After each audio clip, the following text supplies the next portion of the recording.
very important that they can lock the flow of the game. They can control how a team who has the great offensive capabilities, like New Orleans, can score and can do damage to you, especially when your quarterback is not making any mistakes and can make a play or two, can make a throw when he has to. Yep. I mean, this is not Chris Chandler, who can keep it on the road, but he can't make a play.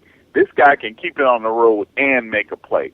This is the, believe it or not, this is the formula that Joe Montana followed when he came to fruition in the late 1970s, early 80s. He kept it on the road, and when the time came, he made some plays because he was surrounded by great offensive talent in terms of receivers, running backs. He had a lineman or two, none of them really great.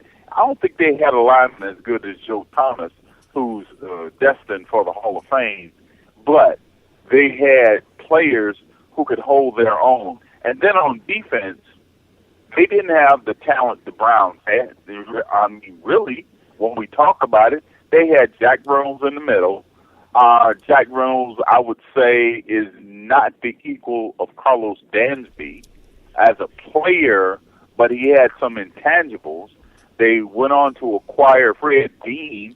Cleveland doesn't have that, but everything else, they had that spectacular young rookie secondary. If Justin Gilbert comes along and Dante Whitner plays well, they'll be in the ballpark, and they're not as good. But I'm telling you, there are some comparisons for me in my mind's eye because of the perspective I have from watching that team grow. Trust me, the year before San Francisco won the title, they were the worst team in the NFL by far. So, it can happen overnight when a team believes. And I think Cleveland believes that they're on the precipice of something big. That's funny that you brought up the Montana there because Joe Montana, he had talented players all the way around. He had one all-world talented wide receiver, didn't make mistakes, threw it to the open guy, a lot of throws to the backs. They named it the West Coast offense for him. When Brian Hoyer does it, he's a game manager that can't win a game. I'm like, get out of here, man. There is nothing wrong with just making the right play every time. There is nothing wrong with that at all. I know it doesn't play as well on SportsCenter, but I'd rather win some games than show up on SportsCenter. We show up on SportsCenter enough when we go 3-13, so I'm very happy with the quarterback. I really am. Look, I'm with you. I think at the end of the day, people take quarterback and they replace that with thrower instead of what it should be, which is leader, because that's what the quarterback is, and that's the intangible that Hoyer brings to the table. And I wasn't sure if it was going to carry over because it was such a quick sample last year, and you get to see, again, even in 2 games with one of them being a loss, you go, okay, that wasn't just a mirage. There's obviously some moxie here. And you know what? You talked about a team turning the corner. I don't know about using that term, but the other day I was mentioning, no offense to DeQuell and TJ Ward and those guys, how even if you got the right, good, talented guys delivering the message that we're going to be okay, we're going to bounce back, it's going to be different, we're going to win in the second half, if they've always gone 3 or 4 or 5 and whatever, then how much are the other players in the locker room really going to listen to them, even if they're good guys and they're good leaders and all of that? Because it's like, dude, you've probably said that before, and they still went 4-12. They still lost the game. With only, 26 guys carried over from last year to this year, that is one of the things that does come with a roster wiping a little bit, is now look at the guys that we're talking about that are the leaders, the Whitners, the Dansbys, these guys. When you hear it from a different voice, that A, won in other places, but then B, when they tell you at halftime in Pittsburgh, hey, we're going to come back, and then you do come back. Even though you lose the game, you come all the way back. And when they tell you, hey, we're going to beat the Saints, just sit tight, we're going to win this game. When Brian Hoyer says, hey, we're going to drive down and win this game, and you actually do, all of a sudden, that changes the game for the leadership too, because now these young guys are like, hey, they're right, we can win this game. It changes the mindset. Yeah, it does. But I think you hit on the most important thing in that whole dynamic, and that is for Carlos Dansby and for Dante Whitner.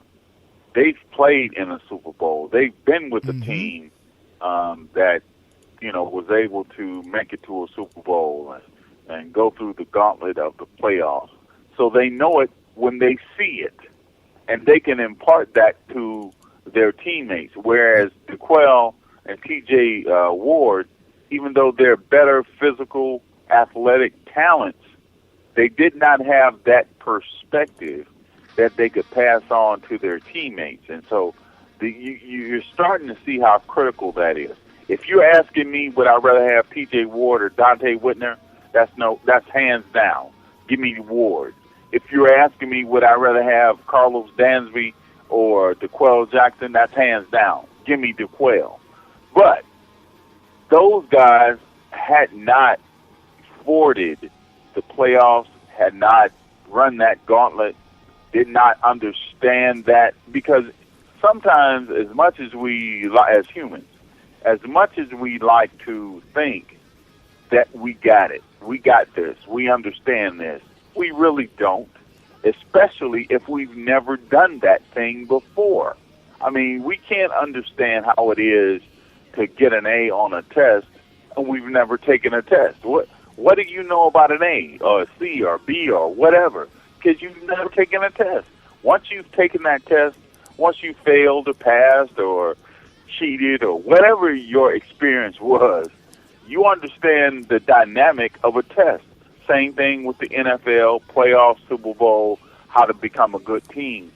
Carlos Dansby and Dante Whitner, while they're not the players of their predecessors, in my opinion, they understand, though, how it is to play for a team on the rise and to take those crucial tests of the season, of the playoffs, of the moment, and meet that moment to achieve something that has never been achieved before in the annals of that particular team or in a long time for that particular team.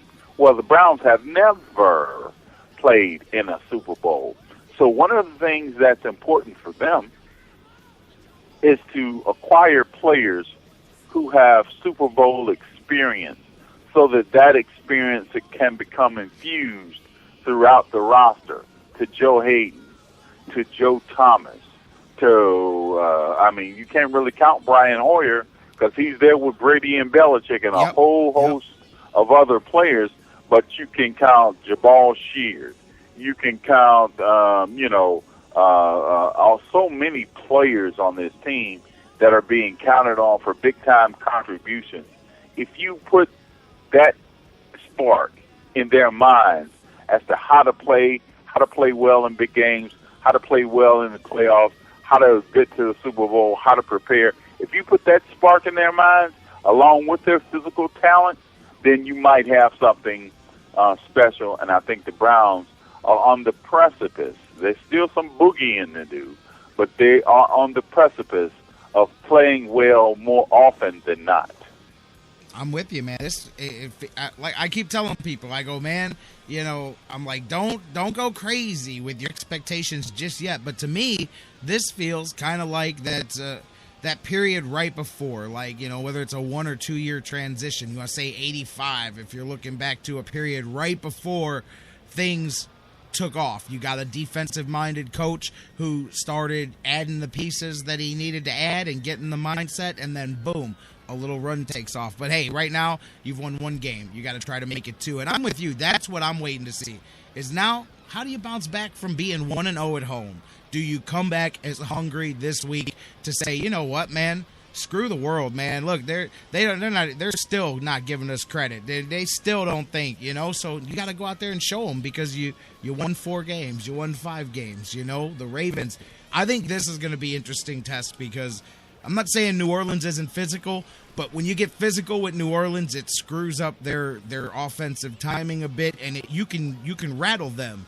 Baltimore lives in the muck with you. So now you're going to get physical with a team that gets physical at the same time. And so can you get into that kind of a fight and come out on the other end? I think it's a different test, and I'm looking forward to it. Yep, no doubt about it. Because they're like I said, they'll get in the mud, man. They're ready to go. So we'll see, man. Kendall Lewis, can't wait to see. I do expect a hard-fought football game, and I expect Baltimore to try to punch the Browns in the mouth. Now, can they answer back and say, not this time? And that's what's going to be the real test. I can't wait to see it, and I can't wait to talk about it next week. Kendall, man, thank you again. Great conversation, as always. Thanks for being here. All right, no problem, J-Rock. You have a good week. You too. Enjoy the game. We'll catch up next week. Kendall Lewis, the BSK. Check him out on Twitter at the BSK Says. We're going to take a break, get you the news, come back with Mike Brandenberry from DidTheTribeWinLastNight.com. Talking some Indians. Hey, the winning streak is on, baby. The streak is on. We'll talk about it when we come back after the news.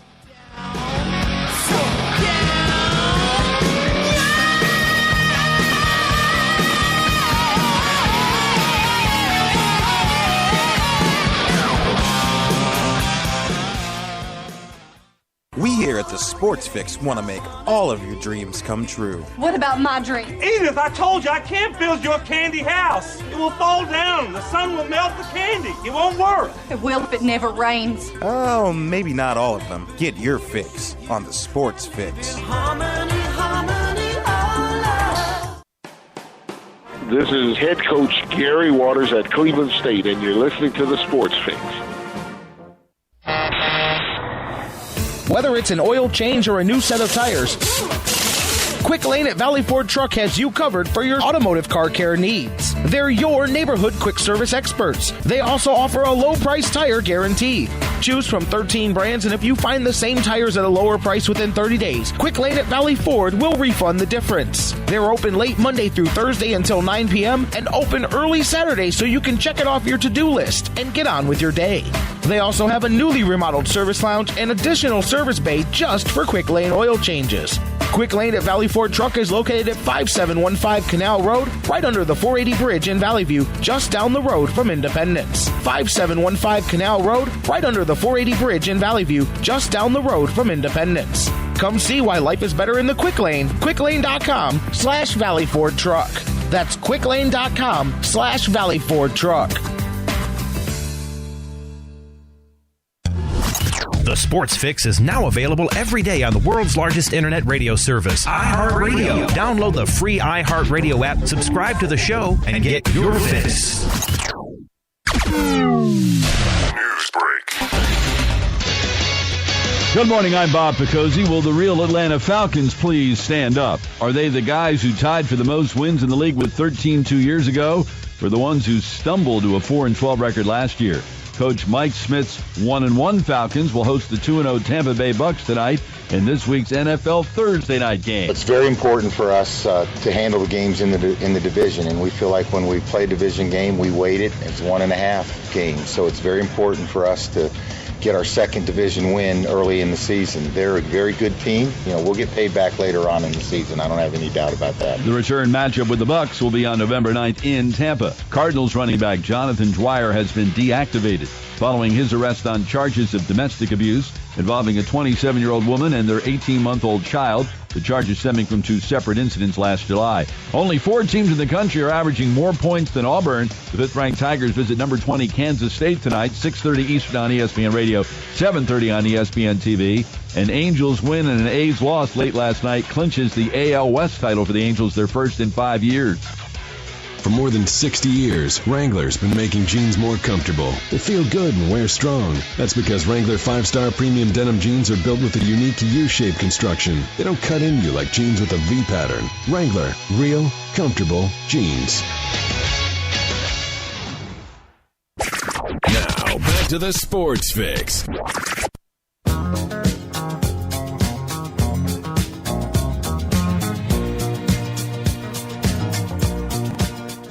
Get used to it. Get your platforms on and do the disco. Get a disco duck if you need them to keep you company, because they're staying alive and they're going to continue. We're going to beat this drum until it's over. I'm telling you. The Indians. All I'm going to say, listen, all you can do, you compartmentalize. Like they love that term in professional sports nowadays. Compartmentalize. So I am compartmentalizing every part of the season except for the last 2 games, because that was the day that we said, no, we never said this before, the Indians can't